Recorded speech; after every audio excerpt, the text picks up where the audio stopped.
তারের জালিগুলোর ওপর কিন্তু এরকম কাঁচ কালারিং, যে কাঁচের মতো যে কাজ করা হচ্ছে। কিন্তু মণ্ডপ যদি বলি রাস্তা থেকে অনেকটা ভেতরে চলে গেছে। এই প্রথমবার মানে এরম দেখছি যে মণ্ডপটা অনেক দূরে রাস্তা থেকে রয়েছে। সেই আসন দিয়ে কিন্তু এরকম ফ্রেম মতো করা হচ্ছে।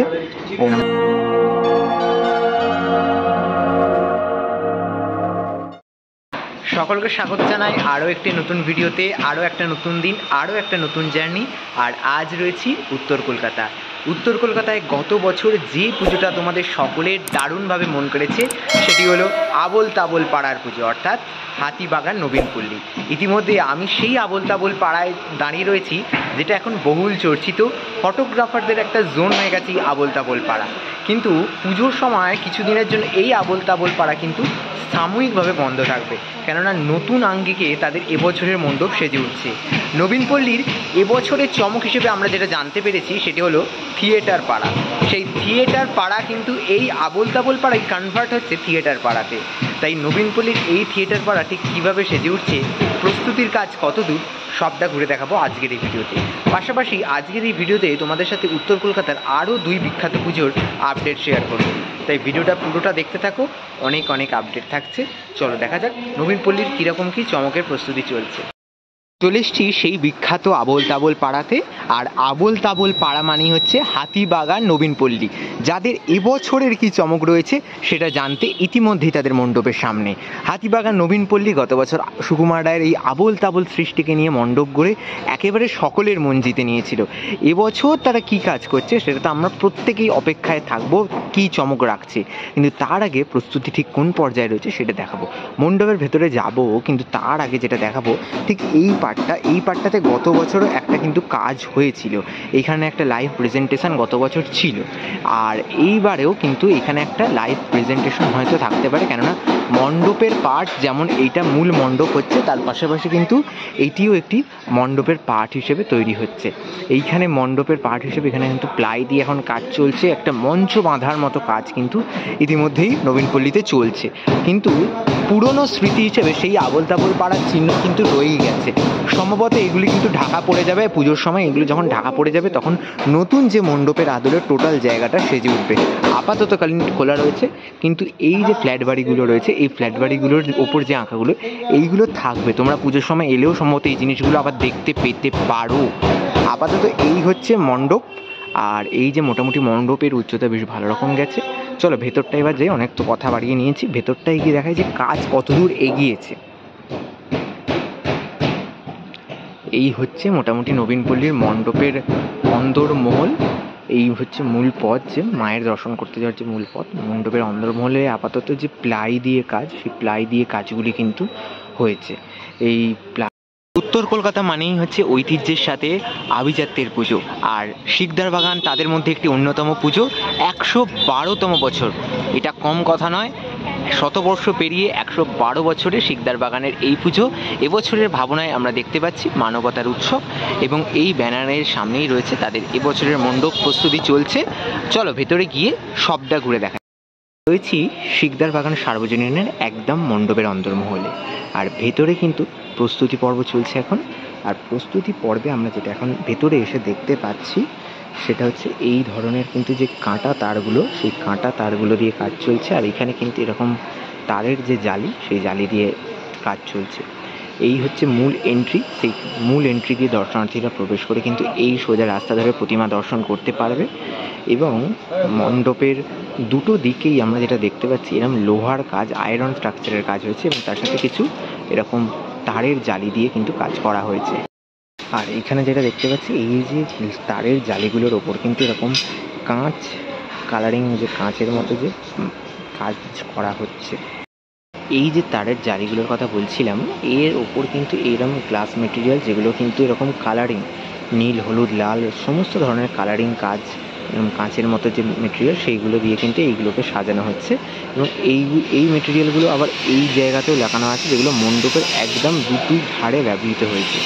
এবার তোমাদের যেটা দেখাবো সেটা হচ্ছে মণ্ডপের দুই ধারেই কিন্তু ওপরের দিকটা, যেখানে এই যে কাঁটা তারগুলোকে পেঁচিয়ে কলকা নকশার মতো করে কিন্তু ব্যবহৃত করা হয়েছে টোটাল মণ্ডপ জুড়ে।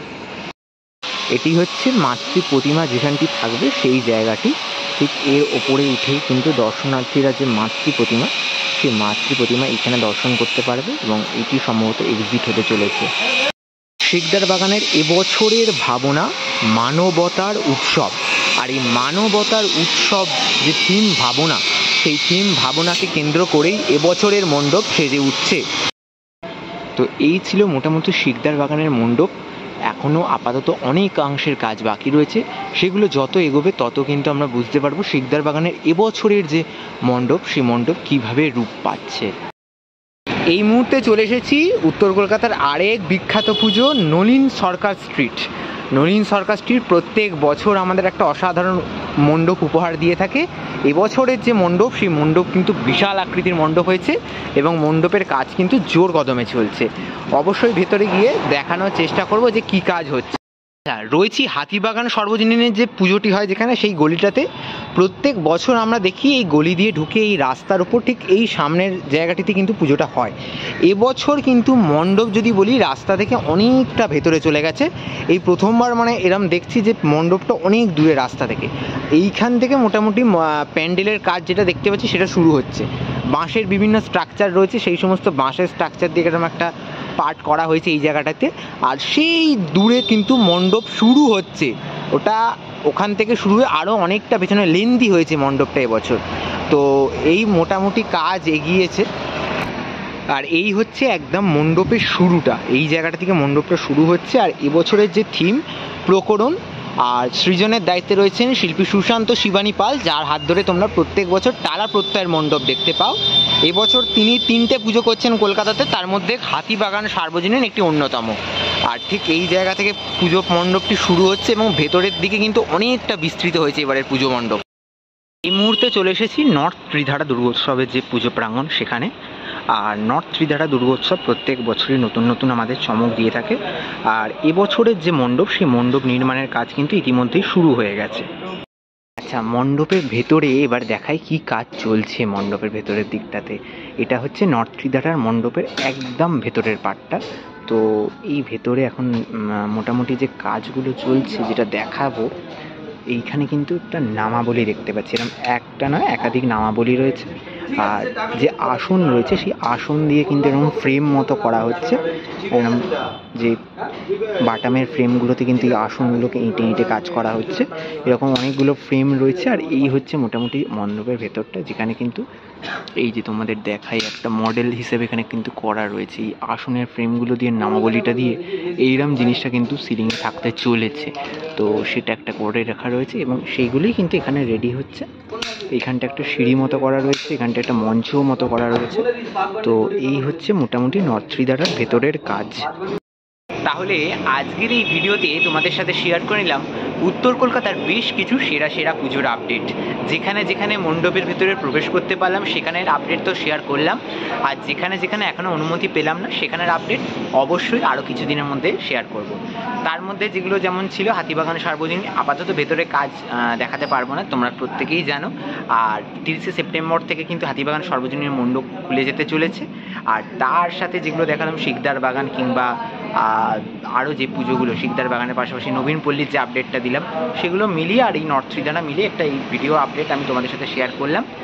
আগামী দিনে আরও পুজোর আপডেট কিন্তু আসবে, তার জন্য চ্যানেলটা সাবস্ক্রাইব করে রাখতে হবে। ভিডিওটা ভালো লেগে থাকলে লাইক আর শেয়ার করতে ভুলবে না। কমেন্ট করে জানাও কারা কারা উত্তর কলকাতার এই পুজোগুলি দেখো। আজকের মতো ভিডিওটা এখানেই শেষ করলাম, দেখা হবে পরবর্তী নতুন কোনো আপডেট নিয়ে খুব তাড়াতাড়ি। আজকের মতো সকলের থেকে নিচ্ছি বিদায়, সকলকে এখানেই টাটা।